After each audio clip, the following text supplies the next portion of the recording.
এখন প্রকাশে স্বাগত জানাচ্ছি আমি সেলিয়া সুলতানা। আজ আমাদের আলাপের বিষয় শিক্ষার সিলেবাস। এই বিষয়ে আমাদের সাথে কথা বলার জন্য প্রথমেই আছেন শিক্ষা গবেষক ডক্টর মুস্তাফিজুর রহমান, আপনাকে স্বাগত জানাচ্ছি। সাথে আছেন Azimpur government girls school and কলেজের অধ্যক্ষ অধ্যাপক গীতাঞ্জলি বড়ুয়া এবং আমার সহকর্মী ফরহাদ বিন নূর। সবাইকে স্বাগত জানাচ্ছি আপনাদেরকে। আজকে অনেক দিন পর আমরা আবার শুরু করতে পেরেছি এখন প্রকাশ। তো শুরুতেই আমাদের মনে হয়েছে শিক্ষার এক ধরনের অস্থির একটি সময় যাচ্ছে এবং সেটি কিন্তু কোভিডের সময় থেকে শুরু হয়েছে। সাম্প্রতিক সময়ে বেশ কিছু, যেমন স্কুল, কলেজ, মাদ্রাসা, এমনকি পরীক্ষাগুলোর বিষয়ে বেশ কিছু সিদ্ধান্ত এসছে। আমি একটু আমার সহকর্মী ফরহাদ বিন নূরের কাছে জানতে চাইবো, এই সাম্প্রতিক সময়ে শিক্ষার যে সিদ্ধান্তগুলো, শিক্ষা ব্যবস্থার জন্য যে সিদ্ধান্তগুলো, সেগুলো কি কি আছে এই মুহূর্তে? ধন্যবাদ আপনাকে। শুরুতে যদি বলি যে আমরা চলমান পরিস্থিতিতে যেটি দেখেছি সেটি হচ্ছে যে সব পাবলিক বিশ্ববিদ্যালয়ের, অর্থাৎ সারা দেশে যে 40টি পাবলিক বিশ্ববিদ্যালয়ের শিক্ষকরা তারা কিন্তু সর্বজনীন পেনশনের যে প্রত্যয় স্কিম রয়েছে সেটি বাতিলের দাবিতে কিন্তু তারা সব রকম কর্মবিরতি, তারা ক্লাস বর্জন করেছে। তো এই ধরনের তারা কিন্তু সব বিশ্ববিদ্যালয়গুলো থেকে ক্লাস বর্জন করেছে। এরপরে আমরা দেখলাম যে ছাত্রদের আন্দোলন, ছাত্ররাও কিন্তু কলেজ বিশ্ববিদ্যালয়ের শিক্ষার্থীরাও কিন্তু তারাও কিন্তু ক্লাস বর্জন করলো। এরপরে আমরা দেখলাম যে আসলো কি ষান্মাসিক সামষ্টিক মূল্যায়ন ষষ্ঠ থেকে নবম শ্রেণী পর্যন্ত, অর্থাৎ 2026 সালে যে এসএসসি ও সমমানের পরীক্ষা নতুন কারিকুলামের অনুযায়ী যেই সিস্টেমে হবে সেই অনুযায়ী কিন্তু এবার প্রথমবারের মতো ষষ্ঠ থেকে নবম শ্রেণী পর্যন্ত মূল্যায়ন চলছিল। আমরা দেখলাম যে সেখানে 4টি বিষয়ের মূল্যায়ন হয়েছে, বাকি 10টির কিন্তু এই চলমান পরিস্থিতির কারণে স্থগিত হয়ে গেছে। সেগুলো আবার কবে শুরু হবে সেটাও কিন্তু আমরা জানি না। এরপরে যদি বলি যে বিশ্ববিদ্যালয়গুলো তো শিক্ষকরাও ক্লাস পরীক্ষা বর্জন করেছেন, কর্মবিরতিতে আছে, শিক্ষার্থীরাও আছেন। সঙ্গে কিন্তু তাদের এই মুহূর্তে আসলে কিন্তু তারা তাদের সেমিস্টার ফাইনাল, যেহেতু বছরের মাঝামাঝি তাদের সেমিস্টার ফাইনাল কিন্তু এখন চলতো, সেটিও কিন্তু বন্ধ রয়েছে। আমরা সঙ্গে দেখছি যে বিসিএস এর যে ভাইবা পরীক্ষা ছিল সেই পরীক্ষাটিও কিন্তু বন্ধ রয়েছে এবং পিএসসির অধীনে যেই পরীক্ষাগুলো চলমান কিছু পরীক্ষা ছিল সেগুলোও কিন্তু স্থগিত করা হয়েছে। এবং আমরা দেখছি যে শুধু পিএসসি না, এখানে ব্যাংক সহ বিভিন্ন রকমের পরীক্ষাও কিন্তু বন্ধ রয়েছে। তো সব মিলিয়ে এখন কিন্তু দেশের সব ধরনের প্রাথমিক থেকে উচ্চশিক্ষার সব ধরনের শিক্ষা প্রতিষ্ঠান কিন্তু এই মুহূর্তে আসলে বন্ধ রয়েছে। আমি একটু অধ্যাপক গীতাঞ্জলি বড়ুয়া ম্যাডামের কাছে জানতে চাইবো যে এই মুহূর্তে কিন্তু এইচএসসি পরীক্ষার সময়টি ছিল এবং আমরা দেখলাম যে 1 আগস্ট পর্যন্ত কোনো ধরনের পরীক্ষা কিন্তু নেওয়া হচ্ছে না এবং সেটার জন্য নিরাপত্তার কথা বলা হচ্ছে। আপনার যে শিক্ষা প্রতিষ্ঠান সেখানে এই বিশেষ করে যেমন ফরহাদ বিন নূর বলল যে ষান্মাসিক একটি মূল্যায়নের বিষয় রয়েছে, আবার আমার জানা মতে আপনার এখানে কেন্দ্রও পড়েছে, আপনার শিক্ষার্থীরাও কিন্তু অন্য কেন্দ্রে পরীক্ষা দিতে গেছে। এই যে এক ধরনের পরিস্থিতি, এটা কিভাবে সামাল দিচ্ছেন বা এটা কিভাবে আসলে সামাল দেওয়া যাবে? কারণ এই পরীক্ষাগুলো তো পরীক্ষা শেষের কিন্তু দেখা যাবে এই পরীক্ষাগুলো নেওয়ার প্রয়োজনীয়তা পড়বে, সেই জায়গাগুলো কিভাবে আপনি শিডিউলিং করবেন? ধন্যবাদ। আসলে এখন তো কিছু সামাল দিচ্ছি না, সামাল দিচ্ছিলাম এই বর্তমান যে পরিস্থিতি তার আগে। কারণ আমার ওখানে আপনিই বললেন যে উচ্চ মাধ্যমিক পরীক্ষা চলছিল, আবার একই সঙ্গে আমার ক্লাস 6 থেকে 9 পর্যন্ত, মানে ষষ্ঠ থেকে নবম শ্রেণী পর্যন্ত চলছিল ষান্মাসিক মূল্যায়ন, যেটা আমাদের একদম যে নতুন শিক্ষাক্রম যে ইন্ট্রোডিউস হলো তারই একটি পর্যায় সামষ্টিক মূল্যায়ন। এবং একই সঙ্গে আপনাদের অবগতির জন্য জানাচ্ছি আমার এখানে একাদশ শ্রেণীও আছে, তাদের ফাইনাল পরীক্ষাও কিন্তু আমি এই সময় নিচ্ছিলাম, তাদের বার্ষিক পরীক্ষাটা এটাও কিন্তু ফাঁকে ফাঁকে নিচ্ছিলাম। যেদিন যেদিন আপনার ওই উচ্চ মাধ্যমিক পরীক্ষাটা নাই বোর্ডের, সেই ফাঁকে ফাঁকে ওদেরটা আমি নিচ্ছিলাম এগিয়ে রাখার জন্য, আমার সমগ্র কার্যক্রমটাকে এগিয়ে রাখার জন্য। খুব ব্যস্ততায় আসলে দিনগুলো যাচ্ছিল। আর উচ্চ মাধ্যমিক পরীক্ষা যেটা বললেন সেটা তো আমার বিষয় না আসলে একেবারে, আমি সেটা পরিচালনা করছিলাম কেন্দ্রে, কিন্তু পরীক্ষাটা হচ্ছে জাতীয় পরীক্ষা, বোর্ডের পরীক্ষা। আর ষান্মাসিক পরীক্ষাটা সেটাও আমরা বোর্ড এবং এনসিটিভি জাতীয় শিক্ষাক্রম ষান্মাসিকটাকে সম্পন্ন করতে পেরেছেন? না না, এর 5টার মতো আমাদের হয়েছে, 4টা 5টা, হ্যাঁ হ্যাঁ এরকম হয়েছে, আর বাকিগুলো হঠাৎই বন্ধ হয়ে গেল। আর আপনারা তো জানেন এই মূল্যায়নটা হচ্ছে একটু নতুন ধরনের, যেটা নাকি এইবারই প্রথম ইন্ট্রোডিউস হয়েছে। এটার সাথে যে একটা ওই যে কন্টিনিউয়াস অ্যাসেসমেন্ট সেটা চলে, এবং একই সঙ্গে মার্কসগুলো নৈপুণ্য অ্যাপে আপলোড করতে হয়। সাথে সাথে শিক্ষকরা খুব ব্যস্ত থাকেন ওই টাইমটা, পুরো 5 ঘন্টা ব্যাপী একটা কার্যক্রম, যেটা তাদের কাছে একেবারে নতুন অভিজ্ঞতা, বাচ্চাদের কাছেও নতুন অভিজ্ঞতা, এবং অভিভাবকদের অনেক জিজ্ঞাসা, সেই জিজ্ঞাসার কিছুটা উত্তর তারা পাচ্ছিলেন, কিন্তু সেটা এখন আপাতত স্থগিত হয়ে গেছে। তো সিলেবাস যদি বলেন, সেটা তো আমরা আগেই করিয়েছি, এবং এই মূল্যায়নগুলোর কিছু নিয়ম আছে নতুন, সেই নিয়মগুলোকে তো তাদেরকে দিয়ে অনুশীলন করানো হয়েছে, মানে পুরো প্রক্রিয়াটাই নতুন। আমি একটু ডক্টর মুস্তাফিজুর রহমান স্যারের কাছে জানতে চাইবো, খুব নতুন একটি কারিকুলাম শুরু করেছি। ফরহাদের কথা যদি ধরতে চাই, আমরা যদি কোভিডকালীন সময় থেকে ধরি, আমরা কি আসলে এই কোভিড সময়ে আমরা দেখেছি যে যখন কোভিড থেকে আমরা ফিরেছি, আমরা অনেক শিক্ষার্থী পাইনি ক্লাসরুমে, এবং সেই জায়গাটি একটি বড় গ্যাপ দিয়ে আমরা শুরু করেছিলাম। এখন এই নতুন কার্যক্রম পর্যন্ত আসা, নতুন কারিকুলামের মধ্যে আসা, এই জায়গায় আসলে এই যে শিক্ষা ব্যবস্থার মধ্যে বারবার একটি বড় গ্যাপ, কিভাবে আসলে দেখছেন? আপনি তো গবেষণা করেন শিক্ষা ব্যবস্থা বা শিক্ষার কারিকুলাম সবকিছু নিয়ে। ধন্যবাদ আপনাকে। ইস্যুটিতে যদি একটু পিছনে যাই আমি, দেখুন আমরা একটি জেনারেশন গ্যাপের ভিতর দিয়ে যাচ্ছি। আমাদের যখন কোভিড শুরু হলো, কোভিডের সময় যদি আমি যাই, কোভিডের সময় ধরুন যে বাচ্চাটি 2020-এ ক্লাস 6-এ ভর্তি হয়েছিল, সে কিন্তু কোনো পড়াশোনা ছাড়াই 2020-এ সে 6 থেকে 7-এ উঠে গিয়েছে, 21-এ আবার 7 থেকে 8-এ একটা ছোট সিলেবাস পড়া দিয়ে উঠেছে। তার মানে সে 2টো ইয়ার মিস করে এসেছে, তার মানে তার একটা বড় ধরনের শিখন ঘাটতি নিয়ে সে শুরুটি করেছিল। দেন আমাদের যে কাজটি করা দরকার ছিল, যে এই ঘাটতিটা পূরণ করার জন্যে আমাদের কিছু অ্যাক্টিভিটিস নেওয়া দরকার ছিল, কিন্তু আমরা যেটি করেছি, যে কারণেই হোক, যে সিদ্ধান্তেই হোক, সেই জায়গা থেকে আমরা খুব বেশি পূরণ না করে আমরা নতুন একটি কারিকুলামের দিকে যাচ্ছি। সেই নতুন কারিকুলামে এসে যে জিনিসটি হলো, আমাদের ম্যাডাম বললেন, গীতাঞ্জলি ম্যাডাম বললেন যে নতুন কারিকুলামে আমরা গিয়েছি। নতুন কারিকুলামে আপনারা দেখবেন, আপনারা যেটি হচ্ছে, হয়তো অনেকের এই কথাটা তিক্ত লাগবে, অনেকের মধুর লাগবে, সেটি হচ্ছে যে নতুন কারিকুলাম নিয়ে যারা সার্ভিস ডেলিভারি করছে, সেখানে 2টো গ্রুপ, একটি হচ্ছে শিক্ষক দিচ্ছেন, একটা হচ্ছে শিক্ষার্থী রিসিভ করছেন। তো শিক্ষক যিনারা দিচ্ছেন, মুষ্টিমেয় কিছু ট্রেনিং পেয়েছেন, কিন্তু মাঠ পর্যায়ে অধিকাংশ শিক্ষকের সাথে কথা বলার পরে আমি যেটি দেখেছি, যেহেতু আমি মাঠ পর্যায়ে গবেষণার কাজ করি, যে ওনারা কিন্তু ক্লিয়ার কোনো মেসেজ, পরিষ্কার কোনো মেসেজ তাদের কাছে নেই, কিভাবে পড়াবেন, কি করবেন। অ্যান্ড ইভেন আপনারা দেখুন, যেটি ফরহাদ বলছিলেন যে অ্যাসেসমেন্ট নিয়ে, সেই অ্যাসেসমেন্ট নিয়ে যে কত ঘন্টা হবে, কিভাবে হবে, অ্যাসেসমেন্টের পরেও আমরা দেখেছি এই যে একটি অগোছালো অবস্থা, তার ফলে দেখা যাচ্ছে যে ওইদিকে একটি শিখন ঘাটতি। দেন আমরা কিছু শুরু করতে না করতে আবার নতুন কারিকুলামে এসে আমরা সেই জায়গায় পাচ্ছি না, ফলে একটি বড় ধরনের লার্নিং গ্যাপ নিয়ে আমাদের এই জেনারেশন সামনে এগিয়ে যাচ্ছে। তার সাথে যেটি হয়েছে বর্তমান পরিস্থিতি নিয়ে যদি আমি একটু বলি, দেখুন যে আমাদের দেশে 2টো জিনিস হয়। আমাদের শিক্ষাবর্ষ শুরু হয় জানুয়ারি থেকে 2টো ভাগে থাকে, একটা হচ্ছে জানুয়ারি থেকে জুন, আর একটা জুলাই থেকে ডিসেম্বর। জানুয়ারি থেকে জুন যদি আমি ধরি, সেটা হচ্ছে প্রিপারেটরি, ওই সময় ভর্তি করানো হয়, কিছু প্রিপারেটরি অ্যাক্টিভিটিস, প্রস্তুতিমূলক কাজগুলো করা হয়। আপনি লাস্ট 3-4 বছর ধরে দেখবেন আমাদের রমজানও পড়ে জানুয়ারি থেকে জুনের মধ্যে। দেন রমজানের আমরা যে কথাই বলি, এটা একটু মুসলিম প্রধান কান্ট্রি, এখানে রোজা রাখেন, রমজান মাসে আমরা সংযমের মাস, ফলে আমাদের রমজান মাসে ক্লাস হোক বা না হোক পড়াটা এইভাবে হয় না, ফলে একটি মাস কিন্তু ওদিকে চলে যায়। ঈদের কারণে এবার বছর দেখেন 2টো ঈদ পড়েছে জানুয়ারি থেকে জুনের মধ্যে, তার ফলাফলে দেখা যাচ্ছে যে এই সময়টি, এর পাশাপাশি প্রাকৃতিক দুর্যোগগুলো রয়েছে। এবার কিন্তু শৈত্যপ্রবাহের জন্য বন্ধ ছিল, প্রচন্ড দাবদাহ হয়েছে, এটার জন্য বন্ধ ছিল। এই যে গ্যাপগুলো, আবার একই সাথে দেখেন গত বছর এই যে বাচ্চাগুলোর কথা আমি বলছি, যে একটি লার্নিং গ্যাপ নিয়ে কোভিড থেকে এসেছে, দেন তারপরে দেখা গেল যে লার্নিং লস নিয়ে এসেছে। তারপরে গত বছর দেখবেন যে রাজনৈতিক অস্থিরতা বলি আর ডামাডোল বলি আর যেটি বলি নির্বাচনকে সামনে রেখে গত বছর কিন্তু অলমোস্ট একটা লম্বা সময় কিন্তু স্কুলগুলো বন্ধ ছিল, শুক্রবারে পরীক্ষাগুলো নিতে হয়েছে। এবছর এসেও আমরা সেই জায়গায় দেখছি যে একটি বড় ধরনের অরাজকতা বলবো নাকি অগোছালো বলবো আমি জানি না, শব্দগুলো চুজ করা কোনটা করব।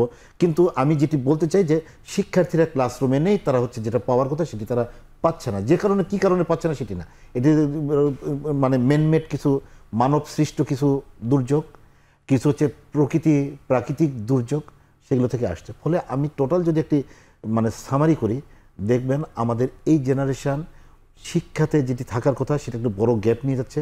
আপনি যদি 2020 থেকে 2024 পর্যন্ত ইভ্যালুয়েশন করেন, টোটাল শিক্ষার্থীরা যে ক্লাসরুমে থাকার কথা তার হয়তো 25 থেকে 30% টাইম তারা ক্লাসরুমে থাকতে পেরেছে। তার মানে 70% তারা থাকতে পারে নাই। এই গ্যাপটা নিয়ে কিন্তু এই প্রজন্ম এগিয়ে যাচ্ছে। এবং এই প্রজন্ম যদি আমি ধরি ক্লাস 6-এ, আমি যেটি বলেছিলাম 6-এ যদি ধরি, তাহলে ওরা কিন্তু এখন মেট্রিক পরীক্ষা দিতে, এসএসসি পরীক্ষার দিকে যাচ্ছে। তার মানে এই যে সেকেন্ডারি সাইকেলটা পুরোটাই একটি বড় ধরনের গ্যাপ নিয়ে তারা উচ্চ মাধ্যমিকে প্রবেশ করবে। এটা নিশ্চয়ই কর্মসংস্থানের ক্ষেত্রে যখন যাবে তখন সেটির একটা প্রভাব আমরা দেখতে পাবো দীর্ঘমেয়াদী। ভবিষ্যতে দেখা যাবে যে যেখানে আছে টোটাল অলমোস্ট 40 মিলিয়ন চিলড্রেন শিক্ষার্থী, এই যে 40 মিলিয়ন শিক্ষার্থী, এই শিক্ষার্থী যে যেখানে আছে সেখান থেকে একটি গ্যাপ নিয়ে সামনের দিকে যাচ্ছে। এটি কিন্তু সামনের আপনি জব সেক্টর বলেন, কর্ম বলেন, সব জায়গাতে এর একটি সুদূর প্রসারী প্রভাব পড়ার একটি বড় ধরনের সম্ভাবনা রয়েছে। আমি একটু ফরহাদের কাছে জানতে চাইবো যে প্রতিটি শিক্ষা প্রতিষ্ঠানে কিন্তু একটি কর্মদিবস নির্দিষ্ট করা থাকে, কতদিন শিক্ষার্থীরা শিক্ষা পাবেন, কতদিন হচ্ছে তাদের পরীক্ষা চলবে, এবং অস্বাভাবিক ছুটি বলেও একটি জায়গা থাকে যে কতদিন আসলে থাকতে পারে। এইবার হচ্ছে যে আমরা যে পরিস্থিতি এই বছরের মাঝামাঝি পর্যায়ে এসে দেখছি যে এই যে দীর্ঘ একটি অস্বাভাবিক ছুটি, এটি বছরের শেষে গিয়ে কি অবস্থায় দাঁড়াতে পারে বলে আপনার মনে হয়? শুরুতেই বলি, আমাদের যে প্রতি স্কুল কলেজগুলোতে যে পড়াশোনা হয় সেখানে কিন্তু তারা সব মিলিয়ে 185 দিন কিন্তু তারা পায় কর্মদিবস। এর মধ্যে 5 দিন হচ্ছে বিভিন্ন জাতীয় দিবসের ছুটি থাকে, তারপরে এটা কিন্তু ধরে নেওয়া হয়েছে। এরপরে আছে 20 দিন পরীক্ষার জন্য রাখা হয়েছে এবং 25 দিন রাখা হয়েছে অস্বাভাবিক ছুটির জন্য। তো সব মিলিয়ে এই বিষয়গুলো বাদ দিয়ে কিন্তু 140 দিন শিক্ষা প্রতিষ্ঠানগুলোতে শিক্ষার্থীরা শ্রেণী কার্যক্রমে অংশ নিতে পারে। তো আমরা এবছর যেটা দেখলাম যে 25 দিন যে অস্বাভাবিক ছুটির জন্য রাখা হয়েছে, এই বছর কিন্তু ইতোমধ্যেই 25 দিন প্রায় পেরিয়ে গেছে একরকম বলতে গেলে। কারণ আমরা যদি দেখি যে বছরের শুরু থেকে শৈত্যপ্রবাহ, এরপর আসলো তাপপ্রবাহ, অঞ্চলভেদে আমরা দেখলাম যে বন্যা, নানা প্রাকৃতিক দুর্যোগের কারণে বন্ধ থেকেছে এবং চলমান যে বন্ধ, এখানে কিন্তু ইতোমধ্যেই প্রায় 15 দিন বা 2 সপ্তাহ আমরা যেটাই বলি সেটি কিন্তু চলমান পরিস্থিতিতে বন্ধ রয়েছে। তো সব মিলিয়ে শঙ্কার যে বিষয়টা সেটা হচ্ছে যে আমাদের যে 140 দিন, সেই 140 দিন এবারে শিক্ষার্থীরা তো পাচ্ছে না। যেহেতু পাচ্ছে না, তাহলে নতুন কোনো মানে এই শিখন ঘাটতিটা পূরণের ব্যাপারে সরকার কতটুকু উদ্যোগ নেবেন সেটাও কিন্তু একটা দেখার বিষয়। আমি যদি আপার কাছে একটু ছোট করে জানতে চাই, এই যে শিখন পদ্ধতির মধ্যে এক ধরনের বড় গ্যাপ তৈরি হচ্ছে, সামনে যে বাকি 6 মাস আছে পাবেন হাতে, কিভাবে কভার করবেন, কি পরিকল্পনা করছেন? আমাদের দেশে বিশেষ করে বিদ্যালয়গুলো কি কভার করাটা কতটা কঠিন হবে? কারণ আমরা দেখছি বড় একটি গ্যাপের কথা মোস্তাফিজ স্যারও বললো, ফরহাদ বিন নূরও বলল। আপনারা জানেন 2021 সাল থেকেই আমাদের একটা নতুন কারিকুলাম, শিক্ষাক্রম রূপরেখা, যেটা আমাদের এখানে চালু হয়েছে। এটি একটা যুগান্তকারী পরিবর্তন, যে পরিবর্তনটা হতে যাচ্ছে আমাদের শিক্ষা ক্ষেত্রে, এবং এটি কিন্তু ধারাবাহিকভাবে উপরের দিকে উঠবে।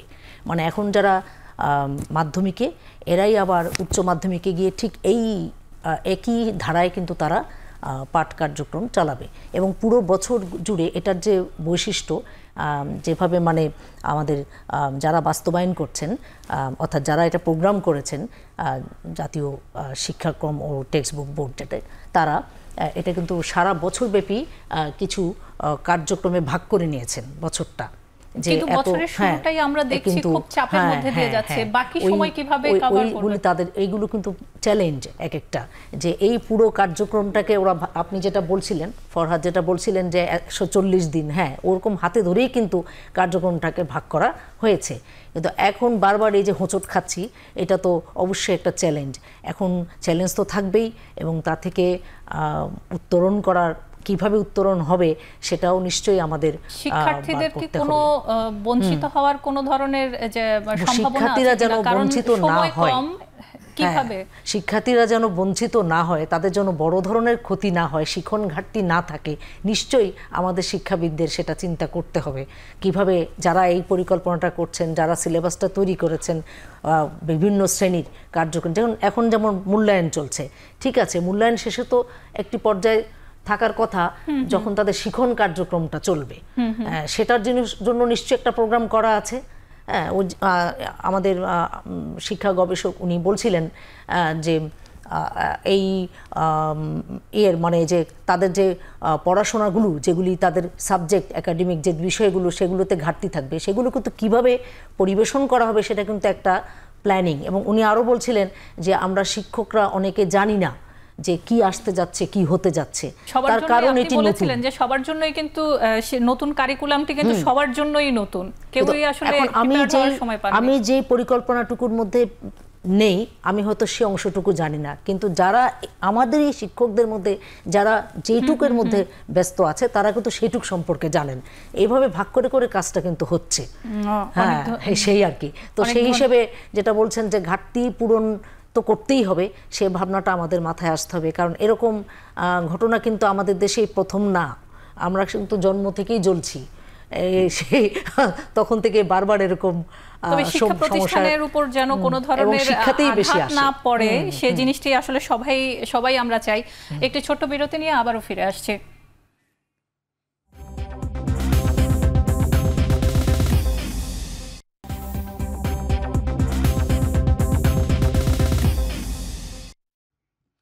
বিরতির পর আবারও ফিরে এলাম, আশা করি আমাদের সঙ্গেই আছেন। আমি ফরহাদ বিন নূরের কাছে প্রথমেই জিজ্ঞেস করতে চাই যে শিক্ষার পরিবেশ কবে ফিরবে? পরিবেশ নিয়ে খুব কথা হচ্ছে, অনেক দিন বন্ধ, বারবারই পরিবর্তন করা হচ্ছে সিদ্ধান্তগুলো, কিন্তু সবাই বলছেন শিক্ষার পরিবেশ ফিরলে শিক্ষা প্রতিষ্ঠান খুলবে। তো আজকে আপনি ঢাকা বিশ্ববিদ্যালয়ে গিয়েছিলেন, অন্যান্য সময়ে আপনি অনেকগুলো কাজই করেছেন, কি জানছেন? কারণ এখানে শিক্ষা প্রতিষ্ঠানগুলো আসলে কতটা তৈরি, কতটা সময় লাগবে, এবং তারা আসলে কি বলছেন, কি মেসেজ দিতে চাচ্ছেন? কারণ আমরা কিন্তু এটাও জানি যে শিক্ষা প্রতিষ্ঠানে যারা আছেন তাদেরকে বলা হচ্ছে শিক্ষার্থীদের সাথে কথা বলার জন্য, কিন্তু শিক্ষার্থীরা তো আসলে উপস্থিত নেই এই মুহূর্তে।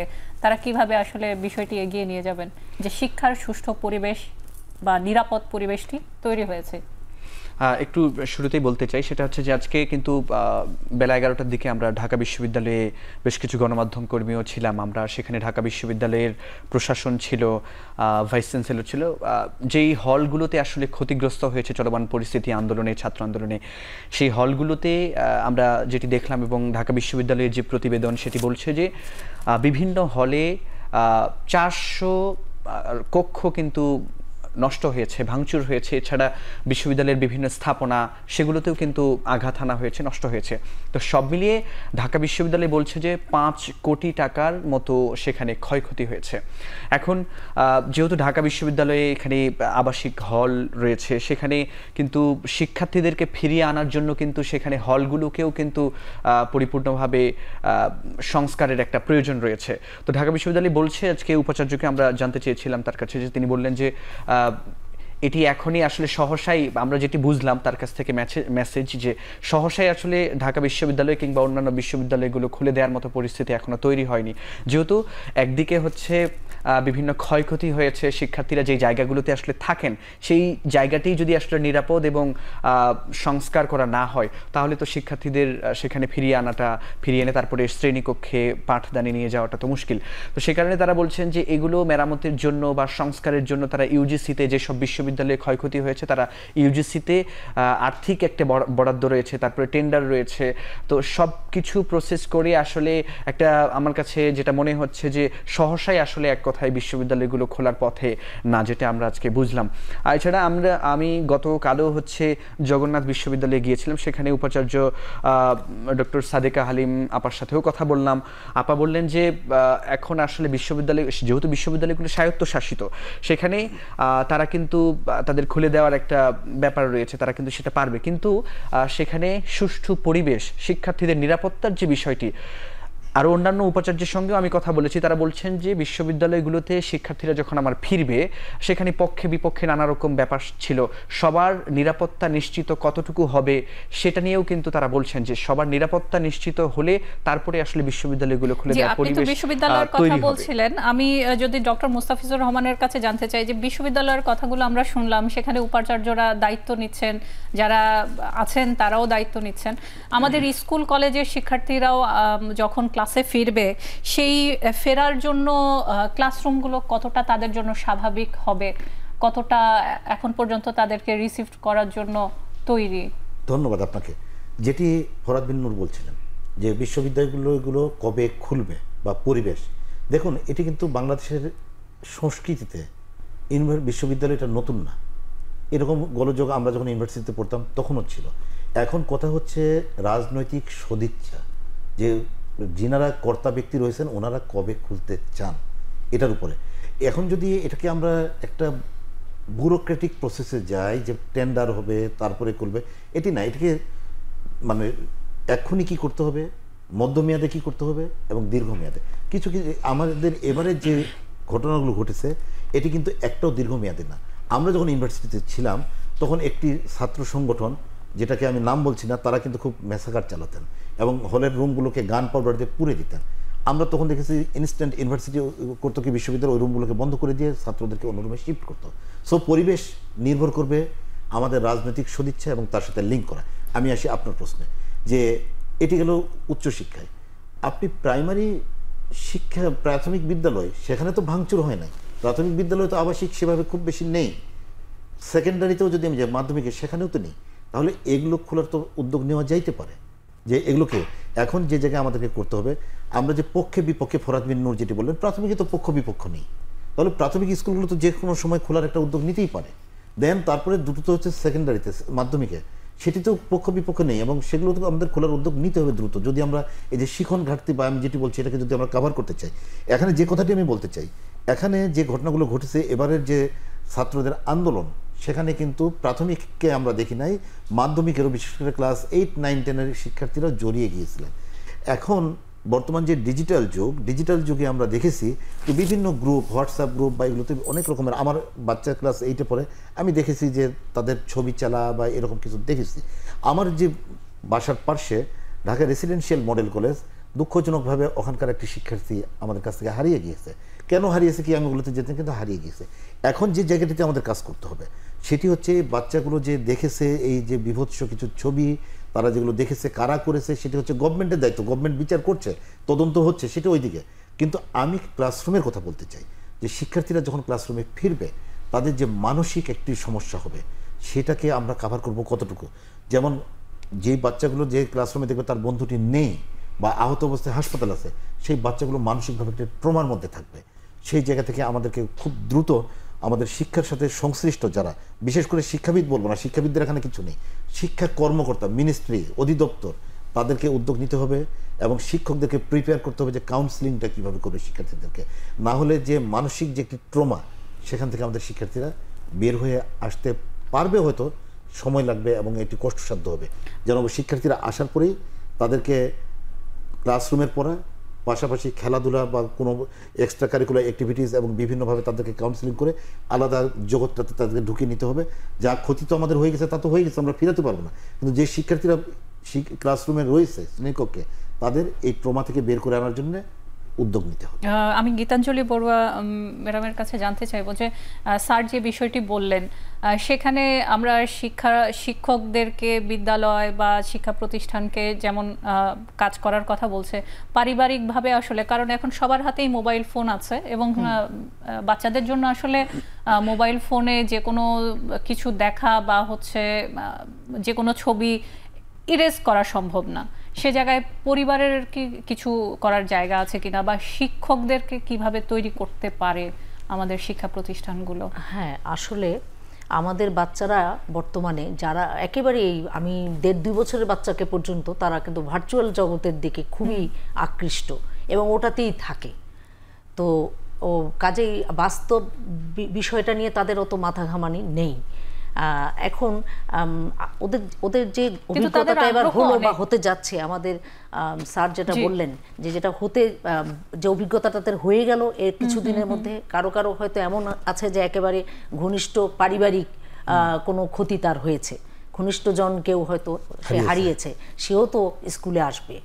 আবার এমন দু একটা ঘটনা ঘটেছে যেখানে হয়তো তারা স্কুলে এসে তার বন্ধুকেও পাবে না, কিন্তু তাদের কাছে এগুলো কিন্তু একেবারেই বাস্তব উদাহরণ, এগুলো ভার্চুয়াল না।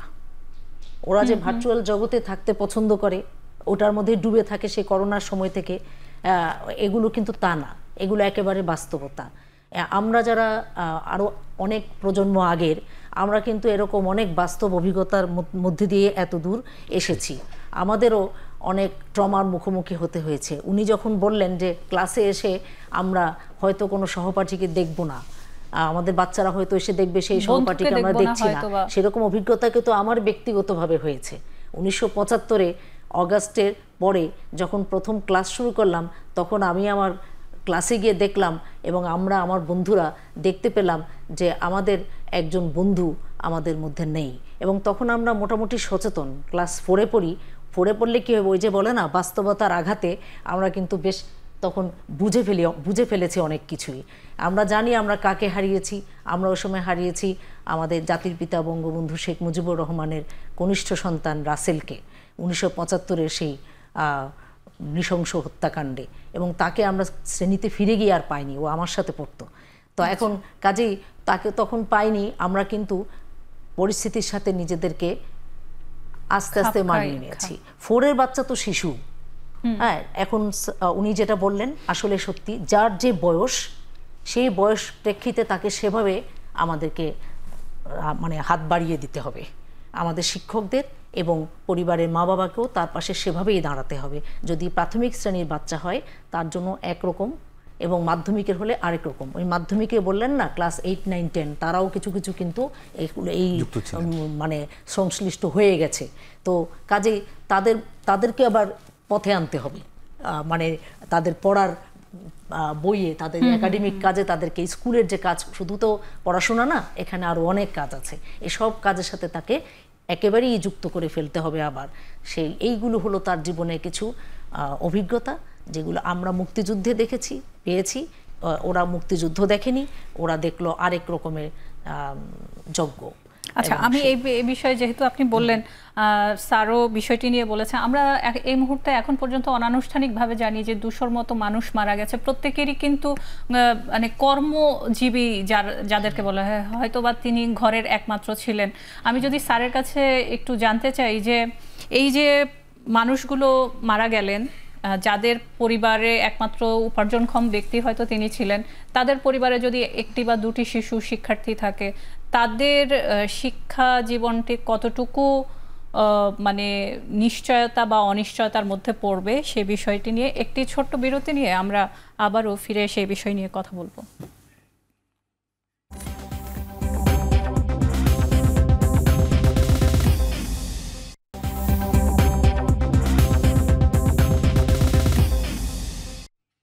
বিরতির পর আবারও ফিরে এলাম। আমরা কথা বলছিলাম শিক্ষার সিলেবাস নিয়ে। এই মুহূর্তে শিক্ষার সিলেবাসটাই একটু আগোছালো অবস্থায় আছে, বেশ খানিকটা আগোছালো অবস্থায় আছে।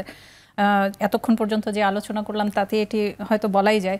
যে প্রশ্ন দিয়ে শেষ করেছিলাম ডক্টর মুস্তাফিজুর রহমানের কাছে, সেটি হলো যে আমরা এই মুহূর্তে আন্দোলনের কথা বলা হচ্ছে, অনেককে আমরা লস করেছি সেটা বলা হচ্ছে, যারা কর্মজীবী ছিলেন বলা হচ্ছে কখনো 200, 250, এখন পর্যন্ত আনুষ্ঠানিকভাবে কোনোটিই আসছে না।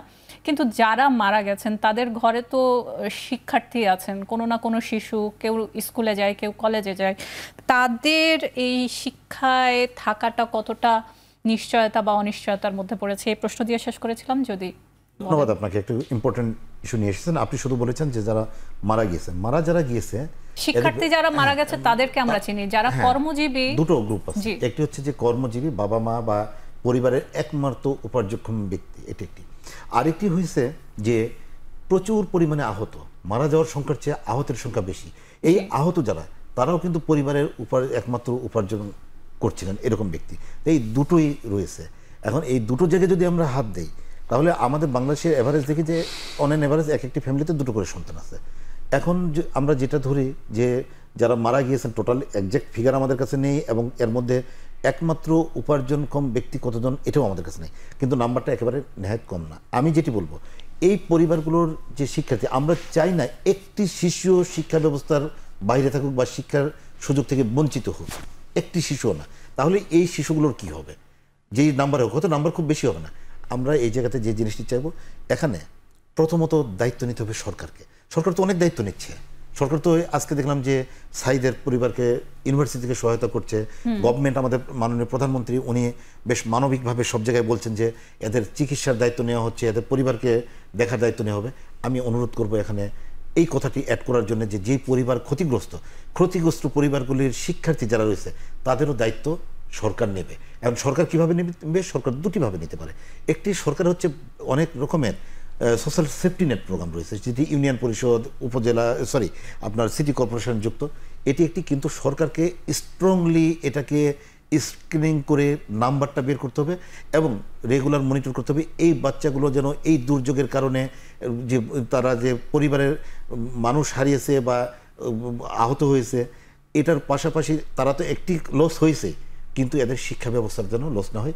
এক্ষেত্রে আমার পরামর্শ থাকবে, আজকে এই প্রোগ্রামের মাধ্যমে আমি শিক্ষার সাথে সংশ্লিষ্ট যারা রয়েছেন, এবং মাননীয় প্রধানমন্ত্রী যথেষ্ট শিক্ষাবান্ধব, উনি হয়তো জিনিসটি যদি একেবারেই ব্যক্তিগতভাবে টেক কেয়ার করেন, এবং আমার বিশ্বাস উনি করবেন, এটি করেন, কেননা উনি অলরেডি ইনিশিয়েটিভগুলো নিচ্ছেন, অনেক উদ্যোগ নিয়েছেন, তাহলে এই বাচ্চাগুলো যেন শিক্ষা ব্যবস্থা থেকে কোনো কারণে হারিয়ে না যায়।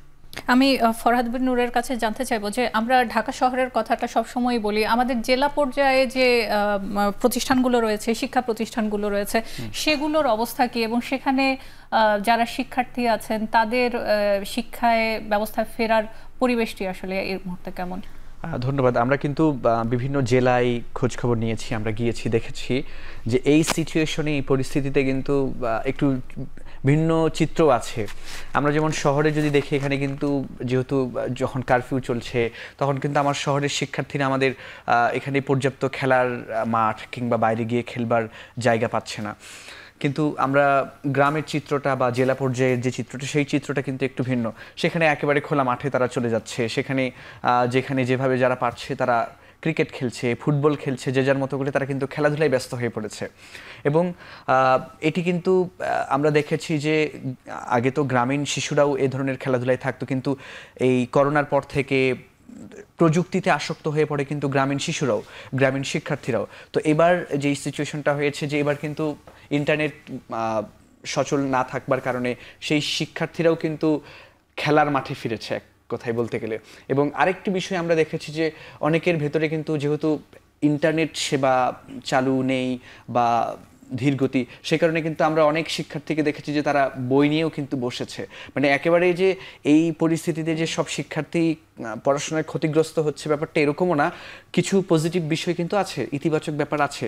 আমরা দেখছি তারা খেলার মাঠে ফিরছে, আমরা দেখছি তারা ফেসবুক বাদ দিয়ে তারা একেবারে আসল বই নিয়ে ঘরে হয়তো উপন্যাস পড়ছে, কেউ হয়তো গল্প কবিতা পড়ছে। এই ব্যাপারগুলো কিন্তু আমরা এই পরিস্থিতিতে বেশ কিছু জায়গায়, বিশেষ করে জেলা পর্যায়ে কিন্তু আমরা এই পরিস্থিতিগুলো কিন্তু দেখেছি। গীতাঞ্জলি আপার কাছে জানতে চাইবো, শহরের বাচ্চারা আসলে কিভাবে সময় কাটাচ্ছে? আপনার সাথে আমার প্রোগ্রামের ঠিক আগে আগে কথা হচ্ছিল, কিভাবে কাটাচ্ছে? আমরা জেলা পর্যায়ের কথা শুনলাম।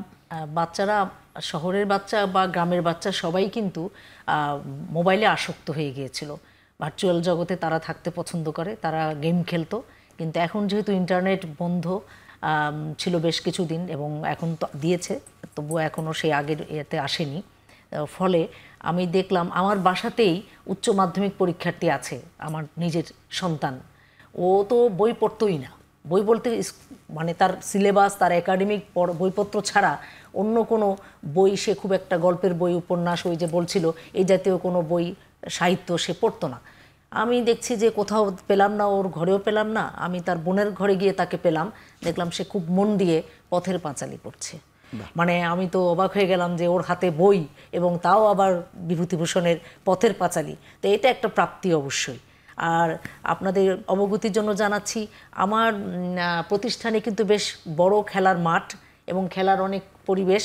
তো আমার বাচ্চারা, আমার মেয়েরা যারা এখন বাসায় আছে, নিশ্চয়ই ওরা খুব মিস করছে। আমার এখানে যেই বাচ্চারা পড়ে, এরা হচ্ছে সব শ্রেণী পেশার প্রতিনিধিত্ব করে, একেবারে এমন কিন্তু খেলার মাঠটি তো আসলে সবার জন্য সমান। প্রতিনিধিত্ব করে। তো আমি সেটা যাচ্ছি প্রসঙ্গটাতে, এমন পরিবারের বাচ্চা আছে যারা সবাই ভাই বোন মা বাবা একটা ঘরেই শুধু থাকে, তাদের ওই একটিই ঘর। তো তারা যখন স্কুলে আসে, কলেজে আসে, তখন কিন্তু একেবারে বিশাল মাঠ পায়, খেলাধুলার জায়গা পায়। আমি ভাবছি তারা নিশ্চয়ই খুব মিস করছে, কারণ তারা তো আবার আটকে আছে, ঘরের ভিতরে আটকে আছে। কিছুটা ইতিবাচক। জি স্যার, আমি 30 সেকেন্ড একটি কথা যুক্ত করব। সেটি হচ্ছে পড়াশোনার যে কথাটি বলা হলো, এর পাশাপাশি আমি যে জিনিসটি দেখেছি, আমাদের পারিবারিক বন্ধনগুলো কেমন যেন একটু আলগা হয়ে গিয়েছিল এই ভার্চুয়াল জগতের কারণে। এই ভার্চুয়াল জগৎটার ইন্টারনেট বন্ধ থাকার ফলে যে জিনিসটা হচ্ছে যে পারিবারিক বন্ধনে একসাথে খাওয়া দাওয়া, একসাথে টিভি দেখা, বাচ্চাদের সাথে বাবা মার যে সময় কাটানো, এই জিনিসটি আমার ঘরেও ঘটেছে, আমি বাইরেও দেখছি। আমার কাছে এই জিনিসটি খুবই ভালো লেগেছে যে মানে পারিবারিক বন্ধনটা মানে আমার কাছে মনে হয়েছে আবার একটু ফিরে এসেছে। সন্তান হয়তো বাবার কাছে কিছুটা ফিরে এসেছে। তাও আমি ডক্টর মুস্তাফিজুর রহমানের কাছে একটি বিষয় জানতে চাইবো যে আমাদের এটি খুব ভালো একটি অনুভূতি যে বাচ্চারা খেলার মাঠে যাচ্ছে, বাবা মার সাথে তাদের অ্যাটাচমেন্টটা অনেক বেশি বাড়ছে, কিন্তু যখন শিক্ষা ব্যবস্থা থেকে একটা দূরত্ব তৈরি হয়ে যায়, আমরা কোভিডের পরবর্তীতে দেখেছি ক্লাসরুম ফাঁকা হয়ে গেছে, এটাকে আমরা সাধারণত বলি যে ড্রপ আউট হওয়া। তো এই যে শিক্ষা ব্যবস্থায় আপনি শুরুতেই বলেছিলেন যে কোভিডের সময়ের পর থেকে এক ধরনের গ্যাপের মধ্যে আছে, লার্নিং লসের মধ্যে আছে, লার্নিং গ্যাপের মধ্যে আছে।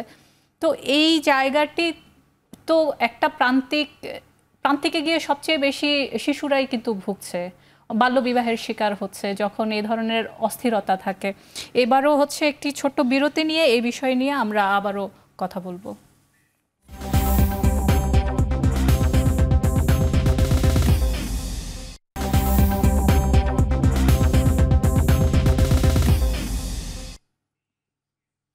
বিরতির পর আবারও ফিরে এলাম। আমরা কথা বলছিলাম শিক্ষার সিলেবাস নিয়ে। প্রশ্ন ছিল ডক্টর মুস্তাফিজুর রহমান স্যারের কাছে। বিষয়টি ছিল যে আমরা অনেক ভালো অনুভূতি আছে আমাদের পরিবারের সাথে, সব কিছু নিয়ে আমাদের কাছাকাছি চলে এসেছে সন্তানেরা, সেটি একটি ভালো দিক। কিন্তু যখন শিক্ষা ব্যবস্থায় একটি বড় গ্যাপ তৈরি হয়, আমরা কোভিডকালীন সময়ে দেখেছি, সেই সময়টিতে আমরা দেখেছি যে ড্রপ আউটের পরিমাণ অনেক বেড়ে গেছে। তো এই শিক্ষা ব্যবস্থায় যখন এরকম ড্রপ আউটের পরিমাণটি হয়, আপনার গবেষণাগুলো কি বলছে যে আমাদের শিক্ষা ব্যবস্থার অস্থিরতার কারণে ড্রপ আউট কেমন হচ্ছে? আপনি শিক্ষা ব্যবস্থার অস্থিরতার চাইতে আমি বলবো ইরেগুলারিটিস, অনিয়মিত যদি কিছু হয়, যেমন আপনি দেখবেন যে সিডরের সময় 19টি জেলাতে অনিয়মিত হওয়ার কারণে ড্রপ আউটের রেট বেশি ছিল। কোভিডের সময় আপনি দেখবেন আপনাদের রিপোর্টগুলোতে আছে যে উত্তরবঙ্গের কিছু কিছু স্কুলে পুরো হচ্ছে বালিকা শূন্য হয়ে গিয়েছিল। যখন একটি পরিবার দেখে যে আমার ভবিষ্যৎ নাই, স্কুলে সে রেগুলার যাচ্ছে না, এটা যাচ্ছে না, তখন ওই মেয়েটাকে বিয়ে দিয়ে দেয়। এটি ঘটে। ছেলেগুলোর ক্ষেত্রে আপনি নিশ্চয়ই দেখেছেন যে পত্রিকায় টিভিতে কোথায় দেখলাম, চিটাগাংয়ের একটি বাচ্চা, সে বলছে যে স্কুলে যেতে ভালো লাগে না, তাই আমি স্কুলে যাই না। আমাদের গবেষণা তো এগুলো উঠে এসেছে। এটার পিছনে যদি আপনি রুট কজ খোঁজেন, তাহলে এটা হচ্ছে যে অনিয়মিত। এখন অনিয়মিত কোভিডের সময় থেকে যে শুরু হয়েছে অনিয়মিত, তারপরে ক্লাসরুমে যে সে যদি এনজয় না করে নতুন কারিকুলামের ইস্যুটাতে, তারপরে হচ্ছে আপনার এখনকার যেটি আবার রাজনৈতিক অস্থিরতা তো গত বছর ছিলই, এখন যে আপনার ক্লাসরুমের শিক্ষার্থীদের আন্দোলন, এই প্রতিষ্ঠানগুলো বন্ধ হওয়ার ফলে যেটা হচ্ছে যে তারা অনিয়মিত হচ্ছে। আর অনিয়মিত থেকেই কিন্তু ড্রপ আউটটি ঘটে। এটি একটি যে আপনার এভাবে যদি চলতে থাকে তাহলে ড্রপ আউটের পরিমাণ অনেক বেড়ে যাবে, বাল্যবিবাহের হার অনেক বেড়ে যাবে। পাশাপাশি একই সাথে কিন্তু আরও একটি ঘটনা রয়েছে।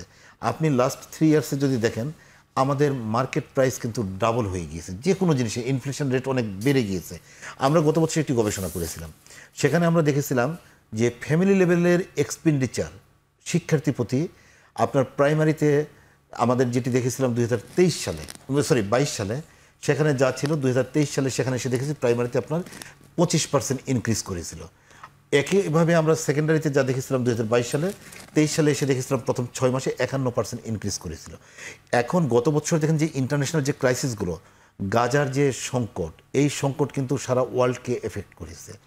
আমাদের দেশের অর্থনৈতিক অবস্থা যেটি ঘটেছে গত বছর থেকে, যে উচ্চ মূল্যস্ফীতি, এর কারণে জি আমি এই প্রশ্নেই আসছিলাম যে মূল্যস্ফীতির কারণে আমরা যখন কাজ করেছি, ফরহাদ বিন নূরও কাজ করেছে, সেখানে আমরা দেখেছি যে শিক্ষাকে অনেকটা মূল্যস্ফীতির কারণে অপশনাল হিসেবে নিচ্ছে পরিবারগুলো।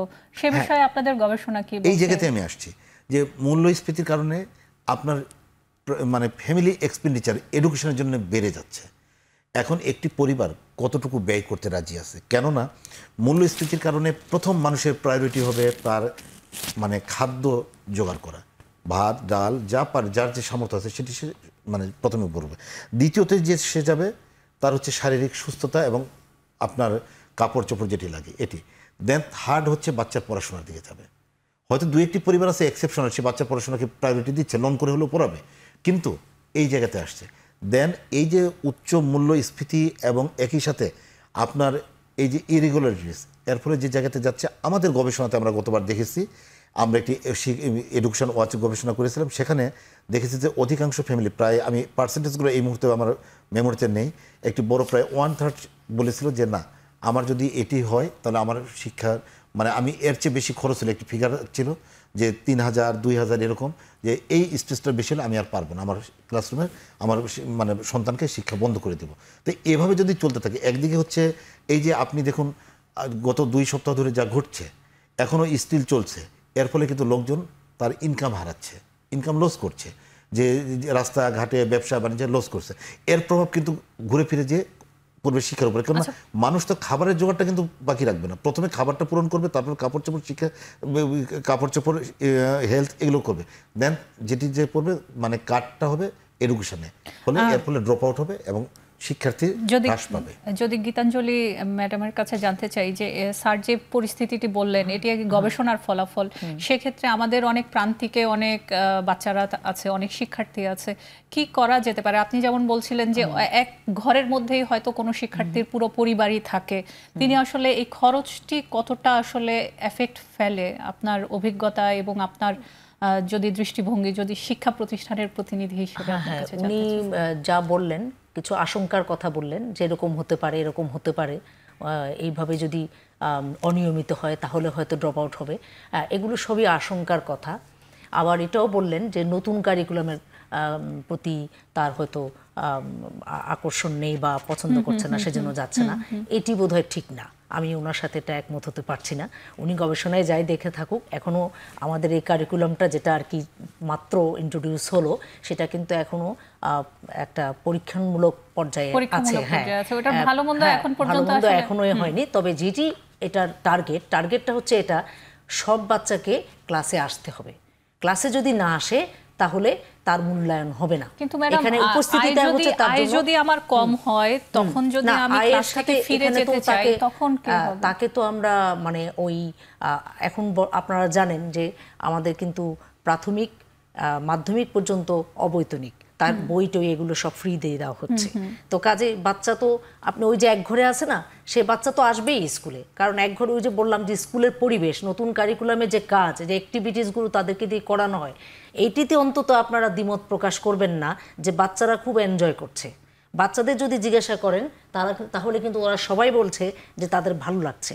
এবং মূল্যায়ন, যে সামষ্টিক মূল্যায়ন যেটা হলো, মূল্যায়ন উৎসব বলবো আমি কিন্তু প্রতিটা ক্লাসে গিয়ে গিয়ে দেখি, যখন চলে মূল্যায়নগুলো, কাজগুলো, আমার শিক্ষকরা এবং আমার শিক্ষার্থীরা যখন শ্রেণীকক্ষে থাকে, তখন কিন্তু আমি গিয়ে গিয়ে দেখেছি ওরা খুব আনন্দের সাথে, এবং আপনাদের অনেক ছবিতেও আমি দেখেছি, আপনাদের অনেক প্রতিবেদনে, যে বাচ্চারা খুব আনন্দের সাথে এই সবকটা কার্যক্রমে অংশগ্রহণ করছে। ওরা কিন্তু বেশ আনন্দের সাথে করছিল, বরং মাঝখানে এই ঘটনাটা এসে তাদেরকে একটু কি বলবো যে ডিস্ট্র্যাক্ট করে ফেললো, তাদের সরিয়ে ফেললো। এখন তাদেরকে আবার ফিরিয়ে আনতে হবে, এটা হচ্ছে আমাদের জন্য চ্যালেঞ্জ। আচ্ছা, ফিরিয়ে আনার কথা যেহেতু হয়েছে, শেষ দিকে আছি, আমি ডক্টর মুস্তাফিজুর রহমানের কাছে জানতে চাইবো, আমরা এখন বলছি যে শিক্ষার্থীরা ফিরতে হবে, শিক্ষা প্রতিষ্ঠান শিক্ষার্থী ছাড়া আসলে শূন্য এবং অকার্যকর বলা যেতে পারে, শিক্ষার্থী হচ্ছে সবকিছু, সেক্ষেত্রে তাদের ফেরাটা কতটা নিরাপদ, কিভাবে করা যেতে পারে? একেবারে সংক্ষেপে বলি, প্রথমে দিদি যেটি বললেন আমাদের গীতাঞ্জলিদি, যে নতুন কারিকুলাম নিয়ে আমাদের কোনো ইয়ে নেই। এই কারিকুলাম অবশ্যই সুন্দর, কিন্তু এটি হচ্ছে মানে প্রস্তুতি কতটুকু সেই জায়গায় রয়েছে, এবং সেই জায়গা থেকে আমি বলছি। সো এটাতে একটি রয়েছে যে শিক্ষার্থীরা কতটুকু আগ্রহী, বা এটা নিয়ে আরেকদিন আলোচনা করা যাবে, যেটি হচ্ছে শিক্ষার্থীর স্কুলে ফেরা। এটিকে আমাদের দ্রুত প্রশাসনিক সিদ্ধান্ত দরকার। আমাদের স্টেপ বাই স্টেপ, আমাদের মূল সমস্যা হচ্ছে উচ্চশিক্ষায় আমাদের প্রাথমিক শিক্ষাটি যত দ্রুত সম্ভব খুলে দেওয়া, দ্বিতীয় হচ্ছে তারপর সেকেন্ডারি খুলে দেওয়া, এবং এই দুটো খুলে দেওয়ার পাশাপাশি ক্লাসরুম এগুলো রেডি আছে, শিক্ষক রেডি, এদেরকে শুধু যাতে ট্রমাটা না থাকে এক্সট্রা কারিকুলার অ্যাক্টিভিটিসটাকে অ্যাড করে খুলে দেওয়া। থার্ড যেটি হচ্ছে উচ্চশিক্ষার জন্য দ্রুত রাজনৈতিক সিদ্ধান্ত দরকার, কেননা যদি রাজনৈতিক সিদ্ধান্ত থাকে আমরা খুলে দিব তাহলে এটি দ্রুত খোলা সম্ভব। আর যদি কোনো কারণে সিদ্ধান্ত থাকে যে আমরা এই রুমগুলো রেডি করব, টেন্ডার করব, এটা করব, এটা দীর্ঘসূত্রিতা হবে এবং এর ফলে শিক্ষাক্রম টোটালি ক্ষতিগ্রস্ত হবে। আবার সেই আমরা আগে যেটা দেখছিলাম সেশন জোট, মাস্টার্স অনার্স করতে 4 বছরের 3 বছর তখন ছিল, 3 বছরের লাগতো 6 বছর, সেই দিকে আমরা যাব। এটার থেকে মুক্তি পাওয়ার জন্য আমাদের শিক্ষা প্রতিষ্ঠান খোলার কোনো বিকল্প নেই। এখন শিক্ষা প্রতিষ্ঠান খুলতে হবে, কিভাবে খুলবে, কতটুকু নিরাপদে খুলবে, এটার জন্য আমাদের যারা প্রশাসনে রয়েছেন তাদেরকে সিদ্ধান্ত নিতে হবে এবং এটি অবশ্যই টেকসই হতে হবে, নিরাপদ হতে হবে। অসংখ্য ধন্যবাদ আপনাদের সবাইকে।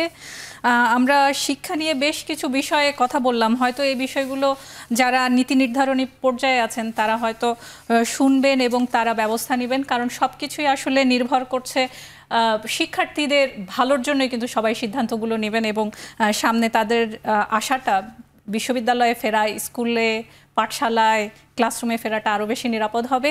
এই প্রত্যাশায় আজকের মতো এখানেই শেষ করছি।